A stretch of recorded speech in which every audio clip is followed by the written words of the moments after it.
എല്ലാവർക്കും നമസ്കാരം. സ്കൂൾ ജീവിതമെന്ന ജീവിതത്തിലെ ഏറ്റവും മനോഹരമായ കാലഘട്ടത്തിലൂടെയാണ് നിങ്ങൾ കടന്നുപോയിക്കൊണ്ടിരിക്കുന്നത്. ഞാൻ എൻ്റെ സ്കൂൾ ജീവിതത്തിലൊരു ഓർമ്മ പറയും.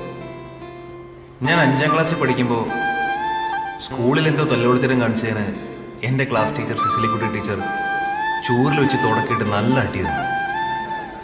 തുടയിലടിയുടെ പാട് വീണു ഞാനാകെ ടെൻഷനായി. പ്രശ്നം എന്താണെന്ന് വെച്ചാൽ വൈകുന്നേരം വീട്ടിൽ ചെന്ന് അമ്മയാണ് എന്നെ കുളിപ്പിക്കുന്നത്. അപ്പോൾ തുടയിൽ തല്ലിൻ്റെ പാട് കാണും.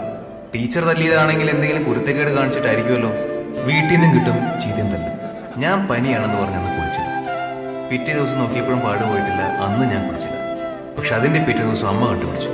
അപ്പോൾ ഞാൻ രക്ഷപ്പെടാൻ വേണ്ടി പറഞ്ഞു, ക്ലാസ്സിൽ എല്ലാവർക്കും തല്ല് കിട്ടി, എനിക്കാണ് ഏറ്റവും കുറവ് തല്ല് കിട്ടിയത്. ഇനി അഥവാ എന്നെ തല്ലിയെന്ന് പറഞ്ഞാലും സിസിലിക്കുട്ടി ടീച്ചറുടെ അടുത്ത് എൻ്റെ അച്ഛനമ്മയും പോയി ചോദിക്കില്ലായിരുന്നു എന്തിനാണ് എൻ്റെ മകനെ തല്ലിയത്. ഇന്നും ടീച്ചറെ കാണുമ്പോൾ അമ്മ പറയും, ടീച്ചറിൻ്റെയൊക്കെ അനുഗ്രഹം കൊണ്ട് അവന് നല്ലതേ വന്നിട്ടുള്ളൂ. ഇന്ന് കാലം മാറി. വിദ്യാർത്ഥികളെ അധ്യാപകർ തല്ലുന്നു എന്ന് പറഞ്ഞ് ഒരുപാട് കംപ്ലൈൻറ്റ്സ് എൻ്റെ പോലീസ് സ്റ്റേഷനിൽ ലഭിക്കുന്നുണ്ട്. എൻ്റെ അനുഭവം കൊണ്ട് ഞാൻ പറയാം, അധ്യാപകരുടെ ശിക്ഷണത്തിന് സ്നേഹത്തിൻ്റെ രക്ഷാ കവചമുണ്ട്. നാട്ടുകാരും പോലീസുകാരും നൽകുന്ന ശിക്ഷയ്ക്ക് ഈ സ്നേഹത്തിൻ്റെ കവചം ഉണ്ടാകില്ല.